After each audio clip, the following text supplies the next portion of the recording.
Bom dia a todos, certo? Os recados já foram passados aqui no telão. Eu vou iniciar os trabalhos de hoje, a palestra de hoje, com a leitura do Jesus no Teu Dia a Dia.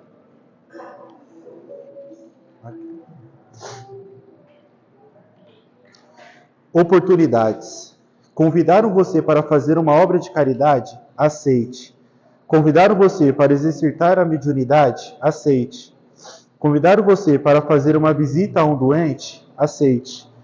Convidaram você para assistir uma palestra? Aceite. Considerando nossos passados, débitos do passado e do presente, não podemos perder nenhuma oportunidade que nos bata à porta. Faça um retrospecto rápido dos últimos anos de sua vida e contabilize. Quantas reuniões de estudo aqui deixou de ir? Quantas visitas deixou de fazer? Quantos espíritos deixou de receber na sessão? Quantos comentários edificantes deixou de fazer? Veja então quantas oportunidades perdidas. Poderá, sem dúvidas, começar agora a fazer tudo isso, mas as oportunidades perdidas não voltam mais. Se perderam no tempo e, com certeza, terão um peso negativo na hora da prestação de contas à própria consciência. A partir de agora, não perca nenhuma oportunidade de servir. Essa foi nossa mensagem de hoje. Se alguém se sentir à vontade, pode fechar os olhos, elevando o nosso pensamento a Deus, ao nosso Mestre Jesus. E assim, agradecendo o dia de hoje, a oportunidade de estar aqui, de poder receber os ensinamentos de Jesus, poder conhecer o seu Evangelho, que possamos colocá-los em prática durante o nosso dia a dia, em qualquer situação, relembrarmos dos ensinamentos dele, que durante essa palestra os nossos problemas não sejam mais importantes,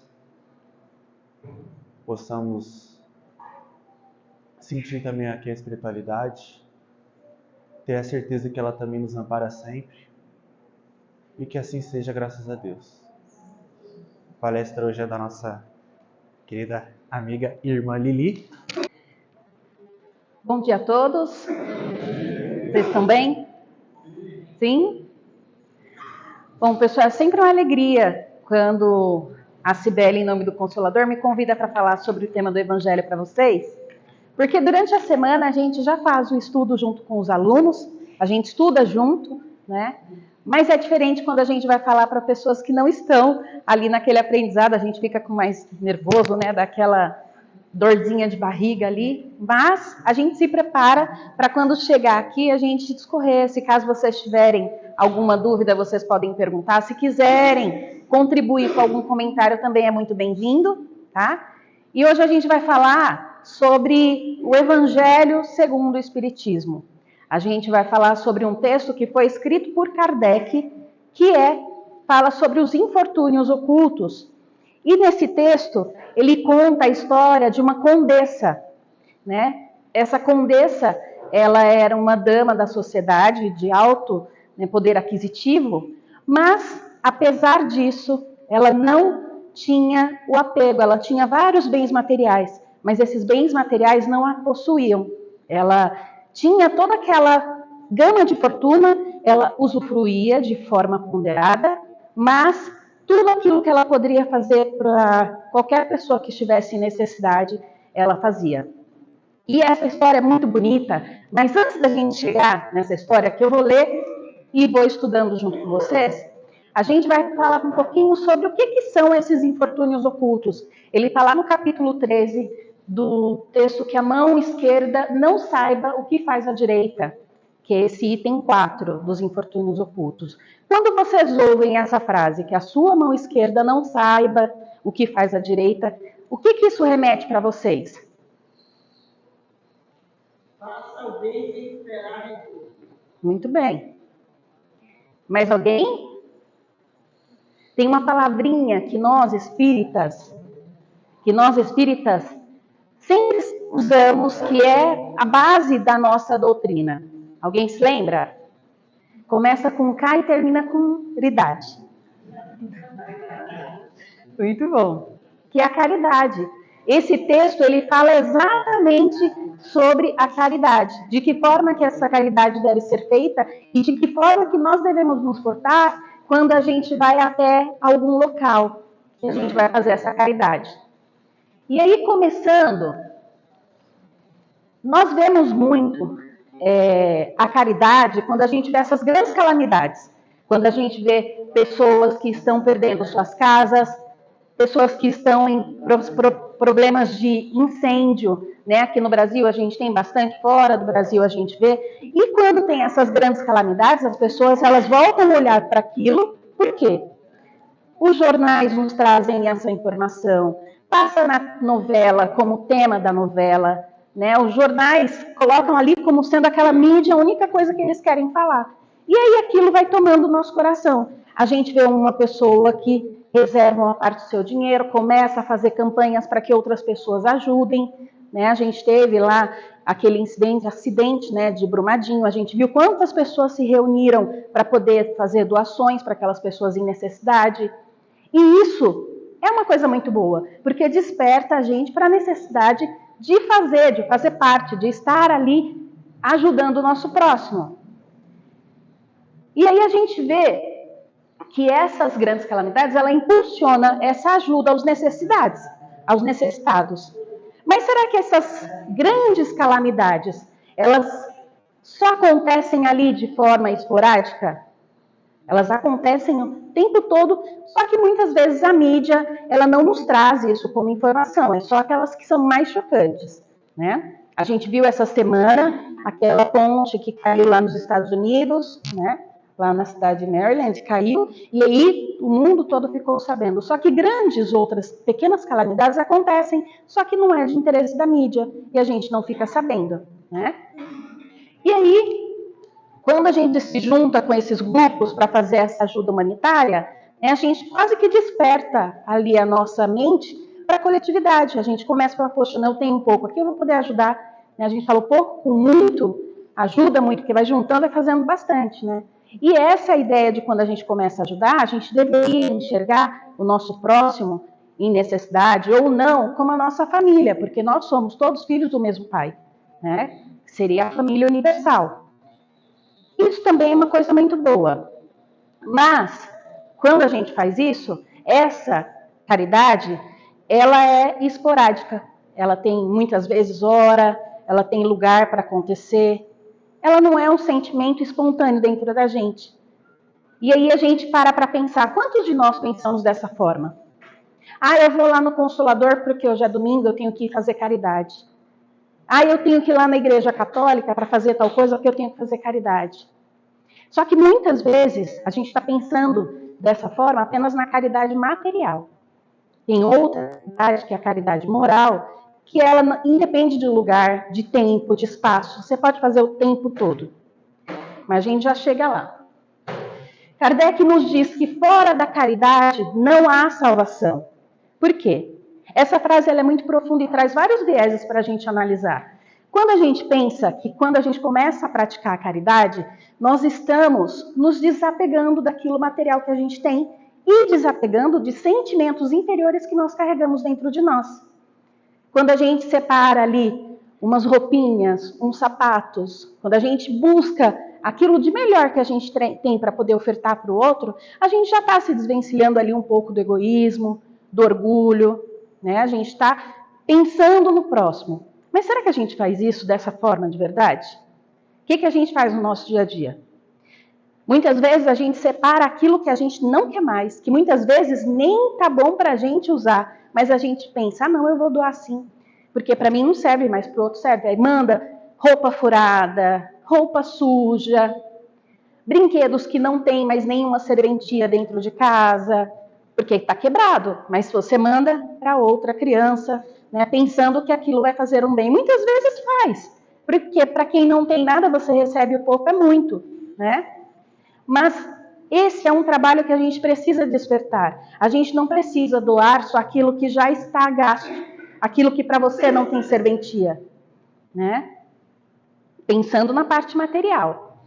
Aqui no Consolador a gente recebe várias doações. E a gente já recebeu doação de roupa suja, roupa toda desgastada, rasgada, furada. Por quê? Porque muitas vezes a gente está querendo se livrar de um problema. Eu não vou costurar, vou mandar lá, alguém costura e doa. Esse é um pensamento, muitas vezes, que a gente acha que a gente está fazendo a caridade. Mas a gente está, na verdade, se livrando de um problema. Eu vou doar um relógio. O relógio está quebrado. Lá eles arrumam. Né? Então, a gente precisa fazer essa análise quando... Como? Então. A gente precisa pensar em formas de melhorar, de ofertar aquilo que a gente tem de bom. Não doar o resto. Porque aqueles que estão recebendo essa doação, eles têm também dignidade. Da mesma forma que a gente. E que a gente quer para si. Não tem problema você falar, olha, essa roupa está rasgadinha, eu vou costurar e eu levo. Tá suja, não, vou levar, vou lavar e levo lá no Consolador. Quando eu estava preparando essa palestra, eu assisti uma outra palestra de uma moça que ela falava que ela recebia na casa dela palavra cruzada já completa. Qual que é o objetivo? Qual que é a serventia de você doar algo desse tipo? Né?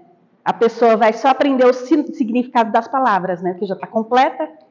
Então, a gente precisa realmente fazer essa análise do que a gente pode doar, de que forma que essa doação pode ser feita. Será que eu estou doando porque eu realmente está dentro do meu coração fazer aquela doação? Eu estou doando o meu melhor? Ou eu estou só querendo me livrar de um problema? Né? Então, a caridade, quando a gente começa a pensar na caridade, em fazer o bem, nós deveríamos pensar, eu preciso fazer o meu melhor e não dar o meu pior. Ou fazer mais ou menos. Mas, de todo modo, a espiritualidade nos diz que esse movimento de você começar a levantar, né, e se movimentar em direção ao próximo, já é algo bom, já é algo importante, porque você já está saindo do seu comodismo, do seu orgulho, do seu egoísmo. Só que às vezes a gente precisa acelerar um pouquinho esse processo, porque a gente é muito acomodado dentro dos nossos sentimentos, né? O espírita, muitas vezes, ele tem a mania de achar que aquilo que está dentro dele não é dele, está sendo impulsionado pelos espíritos. Mas os espíritos, eles só sopram aquilo que já há dentro de nós. Eles inflamam aqueles sentimentos como chamas. A chaminha está aqui dentro, do orgulho, do egoísmo, da vaidade. E se eles percebem que você está dando vazão para esses sentimentos ficarem mais fortes, eles vão ali impulsionar seu pensamento para que isso tome conta das suas ações no seu dia a dia. Quando você vê, você já está totalmente conectado com essa espiritualidade inferior que está te impulsionando ao mal, né, ao comodismo. Então é necessário que a gente ore e vigie o tempo todo, para que as nossas ações sejam sempre constantes em sensível ascendência, né, em direção à evolução. Os infortúnios ocultos, eles são diferentes das grandes calamidades, porque esses infortúnios ocultos, eles não aparecem no jornal. Muitas vezes ele está dentro da nossa casa, ou no vizinho ao lado, ou no nosso colega de trabalho, porque são crises, são momentos de dificuldades em que a pessoa não abre para ninguém. Mas muitas vezes a gente percebe, a gente fala, olha, fulano ali está diferente. Ah, mas eu não vou falar nada não, que não é problema meu. Já tenho muito problema para ir caçar mais coisas para ficar me coçando, né? Muitas vezes esses infortúnios ocultos, eles estão do nosso lado e a gente não percebe, ou a gente não quer perceber por conta das nossas dificuldades que cada um de nós carrega, né? Todos aqui têm dificuldades diferentes, né? Se a gente for juntar as dificuldades, a gente consegue formar pequenos grupos que têm dificuldades semelhantes. Mas, se a gente pensa só em si, de forma individual, a gente vai pensar que a nossa dificuldade é única. De certa forma, ela é. Quando a gente fala assim, olha, eu entendo a dificuldade que você está passando, eu imagino. Realmente, a gente só pode imaginar. Agora, entender, a gente nunca vai entender. Porque a dor que eu carrego, a dor que a Elaine carrega, ou que a Isa carrega, sempre vai ser diferente. E você fala, olha, eu consigo me colocar no seu lugar. Não, você não consegue se colocar, porque aquele lugar já está ocupado. Pertence àquela pessoa.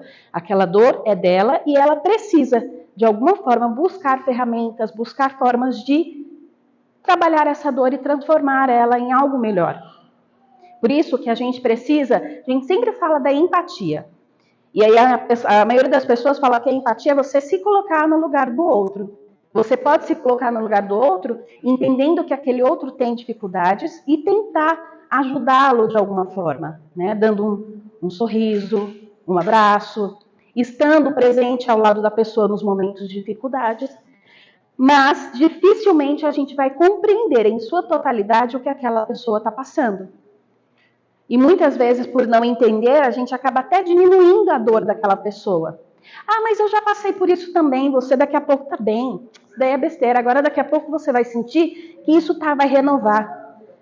Muitas vezes a pessoa ela só quer abrir aquele sentimento e expor o que ela está sentindo como uma forma de desabafo. Não é para que você resolva os problemas dela, porque ela sabe que a gente não é capaz de resolver o problema de ninguém. A gente, quando a gente começa a frequentar a casa espírita, a gente começa a sentir aquele alívio, a gente começa a refletir de forma diferente e enxergar esses problemas de forma diferente. Mas quem é que está trazendo essa palavra? Sou eu, a Liliane? O Miguelzinho, que vem também da palestra aqui? O Kiko? Não, não é. Não somos nós que estamos trazendo, porque nós aqui, a gente estuda. Só que a gente transfere aquilo que a gente estuda que está no Evangelho, que é o Evangelho do Cristo. São as perguntas e respostas lá que Kardec nos trouxe por meio dos Espíritos. Então, o que a gente faz para essas pessoas quando a gente vai até elas oferecer algum conforto? A gente pode ofertar o remédio que serviu para a gente, que é o Evangelho do Cristo, é a doutrina dos Espíritos, que nos liberta, que nos levanta, que faz com que a gente enxergue quem a gente é de verdade. A gente para de ficar olhando para o espelho e colocando máscaras. A gente para na frente do espelho e às vezes a gente chora porque a gente se vê exatamente como a gente é. Só que a doutrina não faz com que a gente fique ali, né, naquela situação de tristeza, de indignidade. Não. A gente olha e a gente vai para cima. A gente entende que a gente precisa fazer esse movimento de renovação, que é a reforma íntima, que é esse melhoramento interno que a gente precisa buscar. Dentro dos estudos da doutrina espírita, a gente sabe que os espíritos dizem para a gente que Sócrates não disse aquela frase, conhece-te a ti mesmo. E a gente precisa aprender a se conhecer, porque quando a gente se conhece, a gente combate aquelas dificuldades, aquelas imperfeições, aquelas qualidades não tão boas que a gente ainda carrega dentro de si. E quando o outro aponta o dedo para você, te indicando, né, te julgando, você não vai se sentir ofendido, porque você fala, aquela pessoa tem certa razão. Aquela pessoa ali está me mostrando um caminho, né? E aí, o que a gente faz quando alguém faz isso? A gente já vira inimigo daquela pessoa, não vou com a cara dela. É isso que a gente faz.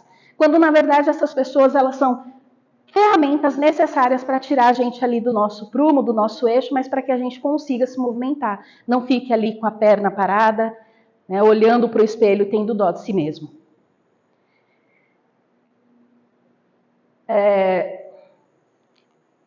Kardec também nos diz que a verdadeira generosidade sabe descobrir sem esperar que venham pedir assistência. Diferente das grandes calamidades, né, em que todo mundo ali se une, um vai impulsionando o outro para poder arrecadar e mandar para os lugares e fazer campanha, esses infortúnios ocultos, eles não aparecem, eles não ficam expostos para a gente. Muitas vezes a pessoa está passando dificuldades, e eu digo materiais e dificuldades morais, tá, gente? Pensem essas dificuldades como de forma mais ampla.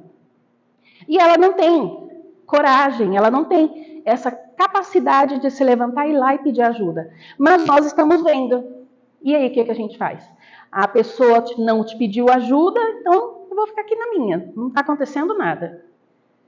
Muitas vezes a gente age dessa forma, porque a gente não quer achar mais problema além do que a gente tem, né?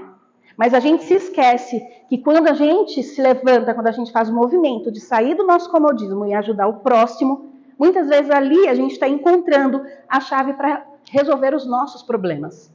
Esse movimento da gente olhar para o próximo e buscar ajudá-lo da forma que for possível naquele momento, ele abre portas. Ele abre possibilidades que até então a gente não percebia. Ah, mas de que forma isso acontece? Tem vários exemplos. A gente para de olhar apenas por aquele prisma da dificuldade. A gente abre os nossos horizontes, a gente começa a enxergar novas possibilidades. Tem o lado espiritual. Quando a gente ajuda uma pessoa que está em dificuldade, os espíritos familiares daquela pessoa, eles tomam uma simpatia tão grande por você, porque você está se movimentando, que você ganha amigos. E aí, aqueles espíritos familiares vão lembrar de você sempre com amor, né? Lembrando do momento em que você se levantou e foi lá ajudá-lo. Então, tem várias possibilidades. Mas a gente precisa ainda lembrar que para a gente fazer algum bem, a gente vai ter algo em retorno. Nós estamos ainda todos nesse estágio. Tem lugar aqui na frente. Seja bem-vindo. Então, a gente precisa, muitas vezes, se lembrar que quando a gente ajuda o nosso próximo, nós estamos, na verdade, ajudando a nós mesmos.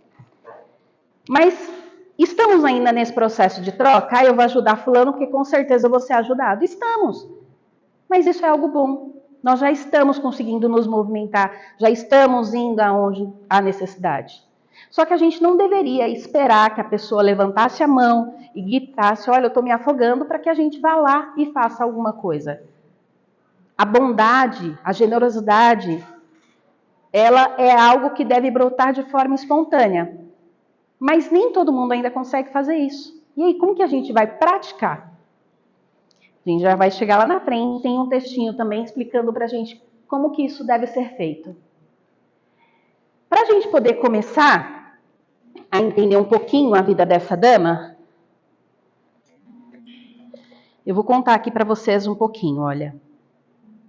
Quem é aquela senhora de ar distinto, de trajes simples, mas bem cuidados, seguida de uma jovem que também se veste modestamente? E aqui a gente tem o primeiro exemplo de uma pessoa que vai ali para fazer a caridade. Ela é uma senhora, como eu falei lá no início, de grandes posses. Então ela pode se vestir, ela tem dinheiro para se vestir da forma como ela quer. Só que devido ao alto grau de moralidade que essa senhora tem, ela vai até aquele local de forma modesta. Ela não faz uso de tudo que ela tem, porque ela sabe que se ela chegar daquela forma, a apresentação dela pode muito mais separar do que aproximar. Porque você vai fazer a caridade num local onde as pessoas não têm nada, com brinco de ouro, com cheio de anel, com roupa que você não pode nem encostar nos lugares, porque senão vai manchar. Não, né? Nos livros de André Luiz, de Divaldo, Emmanuel, quando a gente está lendo, quando eles vão falar sobre os espíritos superiores que vêm até nós para nos ajudar, ou quando eles descem até ao umbral, que a gente sempre faz essa conexão, né? Céu, umbral. Eles diminuem a luminosidade deles. Para quê? Para que eles não firam o orgulho daqueles espíritos que ainda estão tão apegados à matéria. Isso, gente, é simplicidade, é a moralidade. Lembrando que nós não precisamos, quando você de fato se evolui, os espíritos que são mais superiores, de alta estirpe, eles não precisam esfregar na cara de ninguém quem eles são. Porque eles sabem quem eles são, eles já fizeram esse processo do conhecer a ti mesmo. Então nós não precisamos ir todos enfeitados lá para mostrar que você é uma pessoa com altas condições financeiras. Você vai lá, se veste modestamente, vai lá fazer a sua caridade, exatamente como essa senhora. Ela não precisa mostrar o que ela tem, porque o que, na verdade, o que ela quer mostrar ali é o que ela pode ser de ajuda para cada uma daquelas pessoas a quem ela vai ajudar. E aí a gente tem um exemplo aqui de João, lá no 3,30, que ele diz que é necessário que ele cresça e que eu diminua. E quem que é que precisa que ele cresça? É Jesus. Essa senhora, ela já entendeu que as ações delas são importantes? São, só que ela não é importante. Ela precisa, na verdade, levar o evangelho do Cristo. Ela quer mostrar que a caridade, o amor, a presença ali diante daquelas pessoas em dificuldade é que é importante. E aí o texto dá sequência. Ela entra numa casa de aspecto miserável, onde sem dúvida é conhecida, pois a porta é saudada com respeito. Para onde vai? Sobe até a água furtada. Lá vive uma mãe de família rodeada pelos filhos pequenos. À sua chegada, a alegria brilha naqueles rostos emagrecidos. É porque ela vem acalmar todas as suas dores. Traz o necessário, acompanhado de suaves e consoladoras palavras que fazem aceitar a ajuda sem constrangimentos. Olha que interessante, gente. Ela já faz isso com frequência, então quando as pessoas a veem, já vem a alegria, já vem a certeza de que eles estão sendo amparados. E ela faz isso para levar dignidade para essas pessoas. Não é para ela poder se crescer diante daquelas pessoas. Ela quer levar o alimento, porque por meio do alimento ou do agasalho, aquelas pessoas terão possibilidade de ir para a escola sem fome, sem passar frio. A mãe vai ter a certeza de que os filhos estão bem. E aí sim é que começa o processo da caridade moral. Porque você está pensando no material, mas é impossível as pessoas se conectarem a Deus sentindo fome, passando frio. Muitas pessoas acabam se revoltando diante de situações como essas. Só que essa senhora, ela chega ali e faz o que ela pode. Quando a gente pensa em consolo, né, eu coloquei aqui, ela oferece ajuda material com amor, carinho e respeito, sem condicionamento ou sem constrangimentos. Quando ela chega daquela forma simples, ela não causa nenhum constrangimento, porque a pessoa olha ali e fala assim, nossa, uma pessoa boa, né? Ninguém vai pensar que ela é uma senhora extremamente rica. E ela não coloca nenhum condicionamento. Ela chega naquela família, ela não quer saber quem são, qual é o seu partido político, qual a sua religião. Ela simplesmente entra ali naquela casa e leva o necessário para aquelas pessoas. A gente consegue fazer isso? Muitas vezes a gente olha e fala assim, ah, não. Ele é evangélico, então os evangélicos lá que vai ajudar ele. Ah, ele gosta do fulano lá da política. Então que os compatriotas dele lá que vão também ajudá-los. A gente coloca ainda situações de condicionamento. Eu só vou ajudar aquelas pessoas a quem eu tenho alguma empatia. Só que ela não. Ela não faz esse processo. Ela ajuda sem nenhum tipo de distinção, sem olhar quem aquelas pessoas são. O que ela olha apenas para a dificuldade, para a situação de dificuldade que aquelas pessoas estão passando. É essa bandeira que faz com que ela vá a esses locais. E aí tem outra frase aqui que é de Jesus, que está em Mateus 22:39 e em 7:12. Ame o seu próximo como a si mesmo. Tudo quanto, pois, quereis que os homens vos façam, assim fazei-o vós também a eles. Isso aqui a gente já sabe de cor e salteado. na boca. Quando se trata de nós mesmos, a gente sabe ditar direitinho essas frases. Mas e quando é para o próximo? Muitas vezes a gente quer até fazer aquela caridade lá, ajudar o nosso próximo, mas muitas vezes a gente também quer ficar em casa assistindo Netflix, estou cansado, trabalhei muito, vou ficar hoje, amanhã eu vou. E aquele amanhã, de repente, era o momento em que você já perdeu uma janela de possibilidade, aquela pessoa já deve ter feito algo para poder substituir aquela necessidade. E aí aquela pessoa, de repente, pode ir lá roubar para poder se alimentar. Essa pessoa pode tentar tirar a própria vida. E aquele momento em que você foi tocado para que você se movimentasse, fosse até lá, foi uma janela de oportunidade que passou.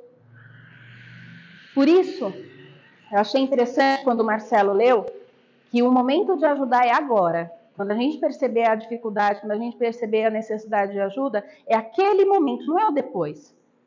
Porque o depois, as oportunidades, elas vão surgir, mas não exatamente daquela forma. A gente vai perdendo as oportunidades. Ah, mas o espírito é imortal? Eu vou ter outras oportunidades. Com certeza, graças a Deus a gente vai ter outras oportunidades. Só que nunca vai ser da mesma forma. Então a gente perde possibilidades de aprendizado, possibilidades de evolução, simplesmente pelo nosso comodismo, pelo nosso egoísmo, porque a gente se coloca sempre em primeiro lugar. E Jesus nos mostrou que a gente deve se amar. Ame a si mesmo, mas também ame o seu próximo. Deseje para ele, faça para ele aquilo que você gostaria que fosse feito para você. E aí muitas vezes a gente também vê pessoas que não querem ajuda. Elas não querem. Você até vai lá, você chega lá, a pessoa falou assim, ó, quero não. Aí você vai brigar com a pessoa, falou, eu saí da minha casa, levantei cedo para vir aqui, agora você vai aceitar minha ajuda sim, né? Não dá. Aí você vai lá, ora para aquela pessoa, você não precisa orar impondo sua mão ou seus olhos, mostrando para aquela pessoa que você está orando para ela. Você pode fazer isso no seu quarto, pode fazer sentado em qualquer lugar. E aí aquela pessoa, em algum momento, ela vai perceber a necessidade de ajuda, pode ser que não venha até você, mas ela vai procurar ajuda, porque nenhum dos filhos de Deus fica desamparado. Mas tudo é processo. Muitas vezes aquela pessoa está passando por alguma dificuldade por escolha dela própria. A condessa, que está nesse texto, estudar a doutrina é incrível, porque quando eu comecei a ler esse texto, eu não sabia dessa informação. No livro Céu e Inferno, tem uma psicografia, tem um estudo que foi feito lá, eles invocaram a Condessa Paula, o nome dela é Paula. E ela faz lá no capítulo 2, item 2, vocês vão lá, Condessa Paula. E quando eles começam a conversar com ela, dentro do livro Kardec refere que é a mesma senhora que está neste livro, que é o Evangelho segundo o Espiritismo. E ela fala que ela passou por várias provas, em várias vidas. Ela passou por dificuldades financeiras, ela passou por dificuldades morais, e que ela passou por várias vezes até ela se sentir segura o suficiente para ela passar pela prova da riqueza, que foi a última prova que ela precisava para ela poder perceber se ela tinha de fato aprendido todas as dificuldades que ela passou. Então, nós, muitas vezes, falamos, poxa, por que eu estou nessa situação? Né? Outros com tanto, mas eu tenho tão pouco. Fala, calma, é o que você precisa para você evoluir hoje. É o que você precisa para você aprender lá no futuro a dar valor ao que você tem, mas não deixar com que essas coisas tomem de conta de você, né? Deixar com que essas coisas te possuam. Dando sequência aqui. Graças a ela, essas pobres crianças não sofrerão nem frio nem fome. Irão à escola suficientemente agasalhadas e no seio da mãe não faltará o leite para os menorzinhos. Se uma entre elas adoece, não lhe repugnará prestar-lhe os cuidados materiais. Dali seguirá para o hospital, levar ao pai algum consolo e tranquilizá-lo quanto à sorte da família. Na esquina, uma carruagem à espera, verdadeiro depósito de tudo o que vai levar aos protegidos que visita sucessivamente. Ou seja, ela anda com toda uma carruagem, né, onde tem todos os materiais que ela precisa para entregar só para aquela família. Não, ela não olha só por aquela família. Ela olha por todos até onde o braço dela pode alcançar. Então, ela vai visitando várias pessoas sucessivamente, fazendo com que aquela família que está sendo citada aqui receba esse conforto, esse consolo material e, muito provavelmente, esse consolo moral que tudo isso traz, né, para essas famílias. Então, cadê aqui? Ela não lhes pergunta pela crença nem pelas opiniões, porque para ela todos os homens são irmãos e filhos de Deus.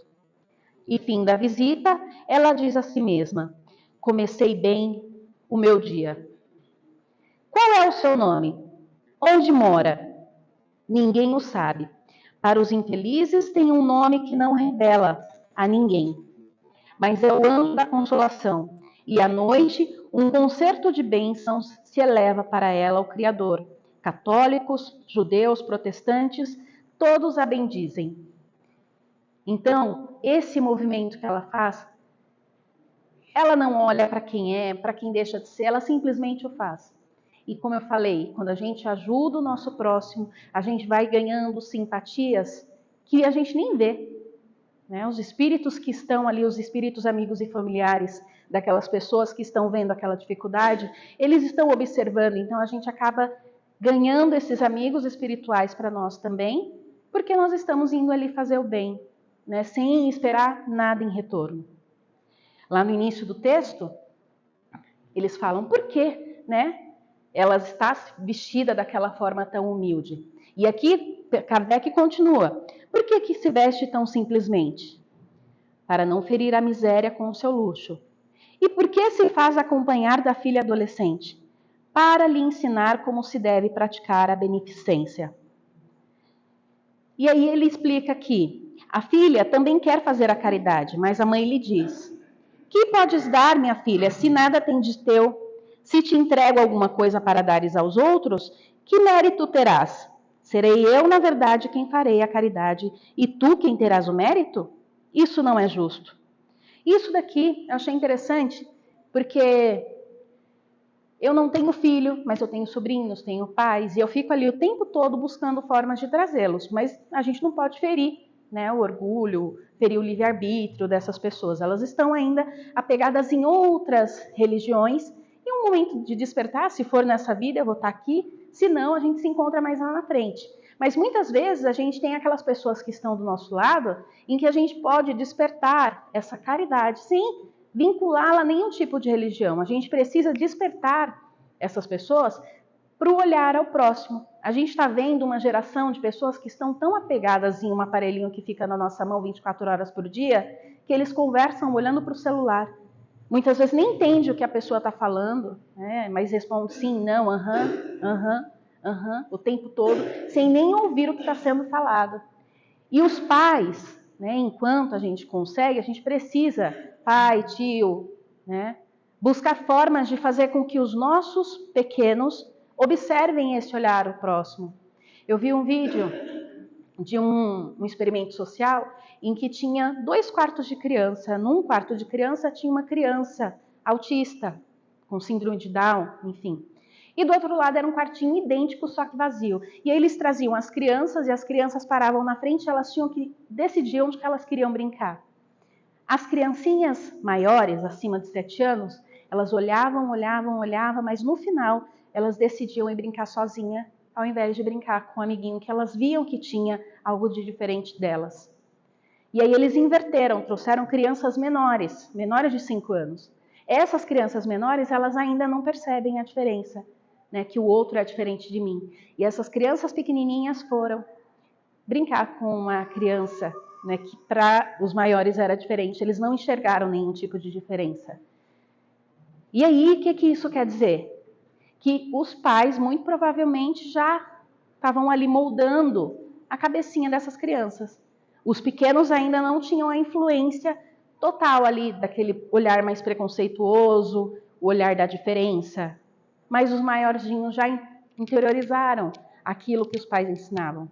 E aí, o vídeo está no Instagram, na outra rede lá, TikTok, então vocês talvez um dia vejam também. Que os pais participam e ficam observando.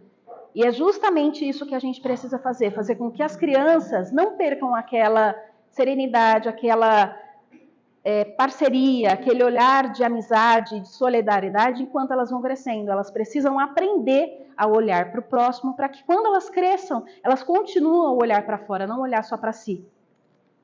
Né? Porque Kardec nos diz, Kardec pergunta e os espíritos respondem, qual que é a maior chaga da humanidade? Eles respondem, o egoísmo e o orgulho, que é o mais difícil da gente trabalhar dentro de si. Então, a gente precisa despertar para a necessidade de sair desse comodismo, sair desse orgulho, desse egoísmo, para que a gente consiga evoluir, não fique o tempo todo ali estagnado, parado.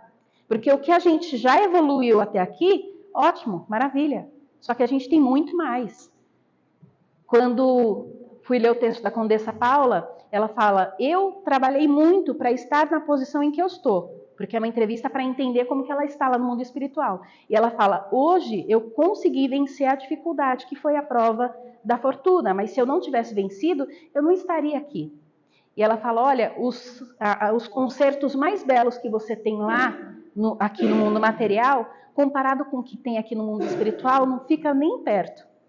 O raiar do sol que vocês veem e amam, que realmente é lindo, não é comparado com as bênçãos celestiais que a gente encontra lá na espiritualidade, que é a nossa verdadeira morada, né? Nós estamos aqui internatos para aprender, para se educar. Então vamos nos gastar, vamos nos colocar à prova, vamos ir em direção ao necessitado, vamos continuar fazendo esse processo de evolução, porque senão a gente vem para cá e perde mais oportunidade, mais uma oportunidade de se melhorar.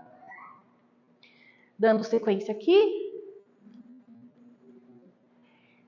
Kardec pergunta para os espíritos, para agradar a Deus e assegurar a sua posição futura, bastará que o homem não pratique o mal? Então, se eu não fizer o mal, eu já estou bem, né? Porque eu não estou fazendo nada de mal para o meu próximo. Eu vou estar numa posição melhor quando eu estiver numa próxima reencarnação ou na espiritualidade. E aí ele diz, não. Cumpre-lhe fazer o bem no limite de suas forças, porque responderá por todo o mal que haja resultado de não haver praticado o bem. Então a gente vê lá as pessoas falando, olha, quem não cala consente. E é a frase mais certa que a gente vê. Muitas vezes a gente deixa de se colocar num posicionamento a favor de alguém que está numa injustiça, porque não é um problema nosso. Só que aí o que a gente está fazendo? Dando força para aquele que está oprimindo, para aquele que está fazendo garantir o seu direito, que já tem tantos. Né? Então é preciso que a gente faça o bem, é preciso que a gente pratique o bem. Ah, mas eu não sinto nem um pouco de vontade, eu vou continuar fazendo o que eu faço, que é nada. Não quero, não vou sair aqui e lá ajudar o meu próximo. O praticar o bem, gente, o praticar o bem é você saber o que é o certo, mesmo não sentindo vontade hoje, de forma espontânea, por amor, você vai lá e faz porque você já sabe que é o correto. Jesus, que é o nosso mestre, o nosso maior instrutor, já nos disse isso. Então nós precisamos nos apegar a essa fala e começar a praticar. Quando a gente começa a escrever, a gente já sai lindo escrevendo a letra mais maravilhosa do mundo? Não, a gente vai praticando. Quando a gente vê, a nossa letra está linda.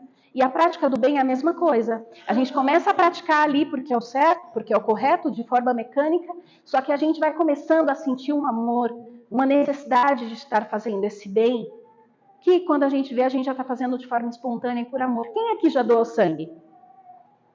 Quantas vezes a gente já doou e a gente, mesmo que tenha doado uma vez, a gente fala assim, eu vou doar de novo, porque é maravilhoso. A gente sabe, se conscientiza de quantas pessoas a gente já ajudou e a gente fica esperando o prazo para se renovar e ir lá doar de novo. É a mesma coisa, a gente precisa praticar, porque a prática vai fazendo com que a gente se apegue àquele amor, àquela necessidade de ajudar o nosso próximo.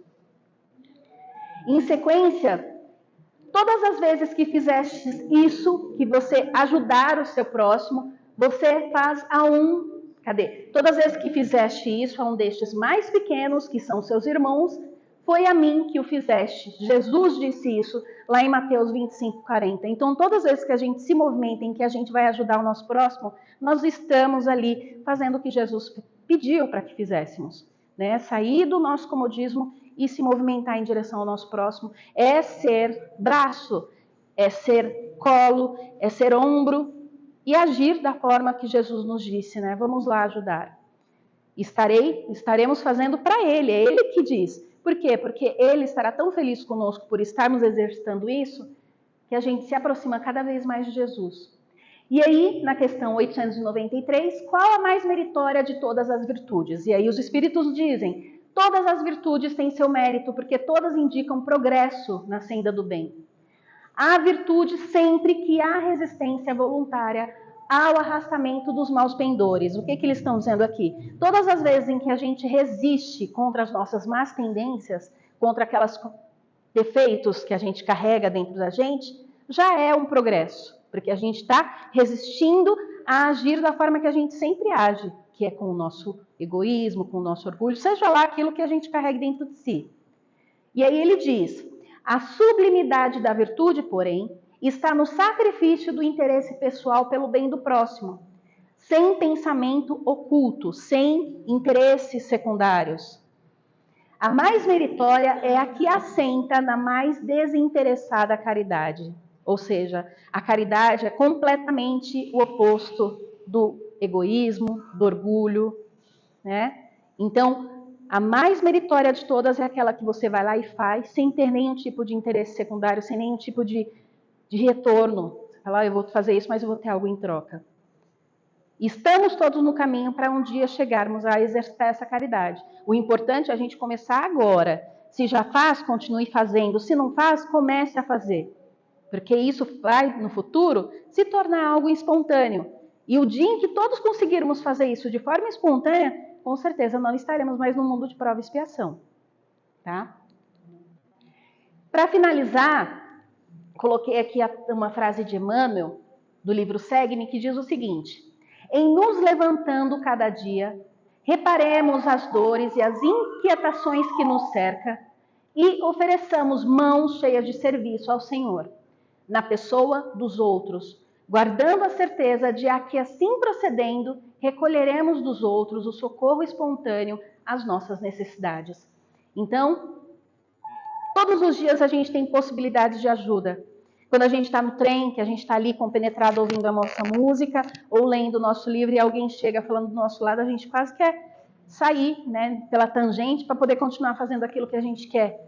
A gente já se programou. Só que, de repente, aquela pessoa se aproximou de você, está ali falando com você, e você pode trazer uma palavra de consolo, uma palavra de conforto, uma palavra de ânimo. E, muitas vezes, a gente nem percebe, mas aquilo está sendo de uma ajuda tão grande, um conforto, uma ajuda, que depois a pessoa está em casa e fica lembrando do que você falou. E ela deixa, de repente, de pensar de formas negativas, lembrando justamente de pequenas palavras que para a gente pode não ter peso nenhum, mas para aquela pessoa se torna um tesouro, uma fortuna.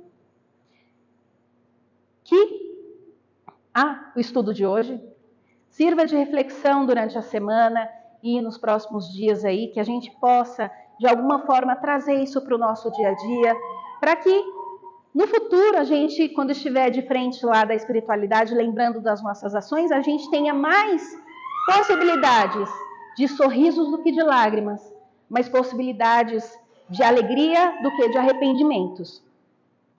Para finalizar, eu trouxe um textinho aqui, que é da Maria Dolores, na psicografia do Chico Xavier, que é lindo. Eu não consigo ler esse texto sem chorar, mas eu treinei para que eu não chorasse. Então, eu vou pedir para que vocês fechem os seus olhos.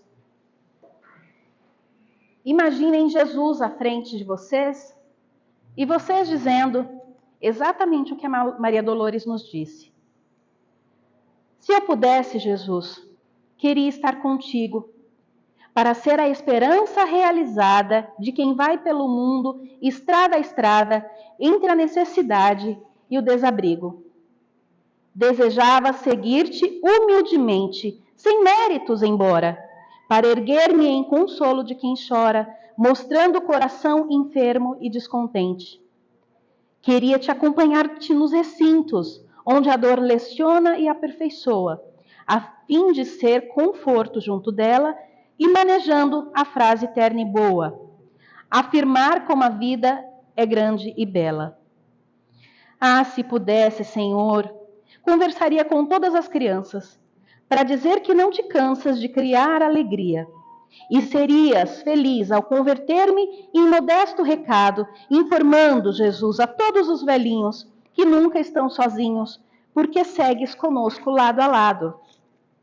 Se dispusesse de recursos, queria ser a vela pequenina, acesa no clarão do sol que levas, de modo a socorrer aos que jazem nas trevas, fugindo sem razão da bondade divina.